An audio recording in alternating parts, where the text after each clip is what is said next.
A gray tide blurred the horizon, stripping dignity. They came from the west and the south, a river of skeletal figures whose footsteps sounded like the rustle of dry leaves against the parched earth. Thousands of them, eyes hollowed out into dark pits of desperation, their voices reduced to a low, communal moan that hung over Dawa village like a funeral dirge. Qin Yan stood at the edge of her property, her hand resting on the hilt of a cold iron blade she had tempered in the stillness of her space. She watched as the first of the refugees reached the village gates. They weren't an army, but they were more dangerous than one.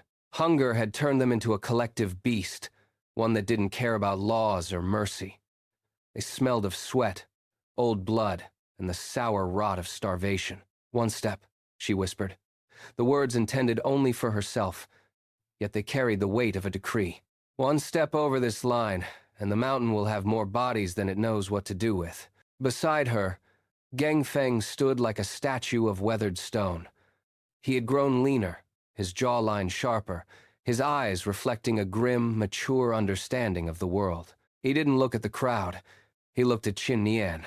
There was a quiet, burning loyalty in his gaze, a romance that didn't need the flowery words of the capital's poets. It was written in the way he adjusted his stance to cover her flank, in the way his hand hovered near his own bow. "They're not going to stop at the gate, Nianer," Geng Feng said, his voice a low vibration. "The village is a crumb to a starving man. They'll eat it, and then they'll look for the person who still has crumbs to spare." The tension didn't just come from outside. Inside the village, the social fabric was tearing. Tang Xiaomei, a relative by marriage who had always looked at Qin Yan's green garden with a poisonous, hidden envy, saw her chance. She stood on a stone well in the center of the village, her voice shrill and piercing. "Why do we starve while she flourishes?" Tang Xiaomei cried, pointing a trembling finger toward Qin Yan's house. "She's a witch! She hoards the rain while our children turn to bone! She has sacks of grain hidden while the rest of the world eats clay." The crowd of refugees, fueled by Tang Xiaomei's malice, began to surge. The air grew thick with the smell of wood smoke and the sharp, acidic tang of adrenaline. Qin Yan didn't wait for the mob to reach her. She turned back toward the house, her movements fluid and urgent.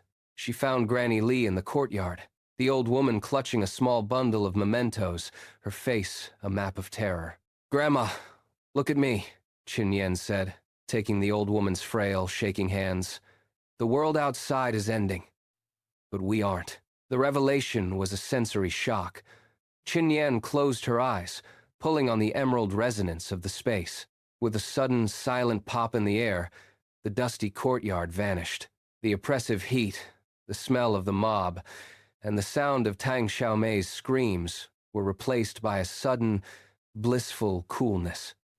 They were standing in the space. The grass beneath their feet was a vibrant, impossible emerald, soft and cool as silk.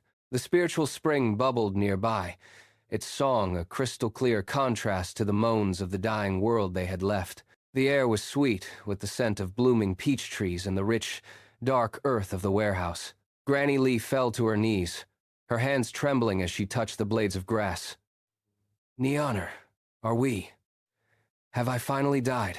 "No, Grandma," Qin Yan said, kneeling beside her, the mask of the cold hunter finally slipping to reveal the granddaughter beneath. "This is mine. This is our secret. No mob can reach us here. No famine can touch us." The old woman wept, a sound of pure, cathartic release. The live-in reality of their survival had changed in that single heartbeat. They weren't just fleeing. They were moving into a new world. But Qin Yan knew she couldn't stay in the sanctuary forever. Not while Geng Feng was still outside. She stepped back into the dusty reality of Dawa village, leaving Granny Li safe among the peach trees. The sky was turning a hellish orange. The refugees had breached the gates, and the sound of breaking wood and screaming filled the air. Tang Xiaomei was leading a group of men toward the house, her face twisted in a mask of vengeful triumph. "Burn it!" Tang Xiaomei shrieked. "Burn the witch out!" Qin Yan didn't use her blade first. She used the resonance. She moved through the yard like a shadow, her hand snapping out to catch Tang Xiaomei by the throat. The strength in her grip was not that of a girl, but of someone who had drunk from the spring of gods. "You wanted to see my grain, Xiaomei," Qin Yan whispered, her eyes dark and bottomless. I'll show you something better. I'll show you what happens to people who try to burn my home. She didn't kill her. Not yet. She threw the woman into the dust and stood before the mob. She didn't shout. She simply released a sliver of the space's pressure. To the starving, superstitious men, it felt like a mountain was leaning on their chests. They faltered, the torches in their hands flickering. Gangfeng appeared at her side, his bow drawn, 3 arrows notched at once. The first one to throw a torch dies. The second one dies. The third one. Well, you can figure it out. The mob broke. They were desperate, but they weren't suicidal.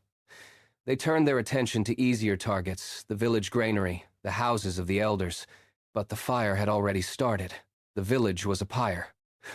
We have to go, Feng, Qin Yan said, her eyes fixed on the mountain. The escape was a grueling, visceral journey. They climbed the high ridges as the village burned below them, the smoke rising in a pillar that seemed to touch the stars. They reached the hidden cave, a narrow crevice behind a dry waterfall. Qin Yan led Gangfeng inside, and for the first time, she revealed a portion of her mystery to him, giving him water from the spring that healed the cuts on his hands and the exhaustion in his eyes. You're not who I thought you were, Gangfeng said, his voice soft in the darkness of the cave. He touched the edge of the water flask, his fingers lingering near hers. The romance was there. A heavy, mature heat in the cold cave, the connection of 2 survivors who had seen the world burn and decided to keep walking together. I'm still Qin Yan, she replied. I'm just the version of her that won't die. It was while scouting the higher passes a week later that they found the final piece of the puzzle. The scent of blood was what drew them, not the old, sour blood of the refugees, but the fresh, metallic tang of a warrior. In a ravine choked with snow and jagged rocks, they found Subi. He was a mess of shattered armor and torn silk, his body a map of deep, jagged gasps. He was a man of the capital, a general or a prince, his presence, even in the mud, radiating a terrifying, dormant power. Qin Yan didn't hesitate. She dragged him into the cave, and for the next 3 days, the live-in reality was one of blood and medicine. She used the spiritual spring water to wash his wounds, her hands steady as she stitched the flesh of a man who looked like a fallen god. The interaction was intense, clinical, and charged. Subi's eyes, when they finally opened, were piercing, intelligent, and filled with a lethal curiosity. Who are you? Subi rasped, his hand clamping onto Qin Yan's wrist with a strength that shouldn't have been possible for a dying man. I'm the person who's going to keep you alive so you can tell me how to get to the border, she said, her voice a cold, steady comfort.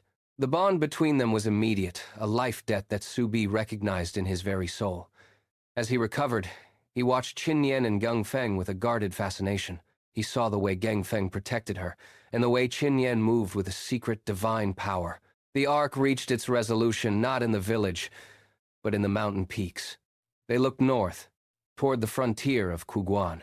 Behind them lay the ashes of Dawa village and the memory of the witch who had survived the fire.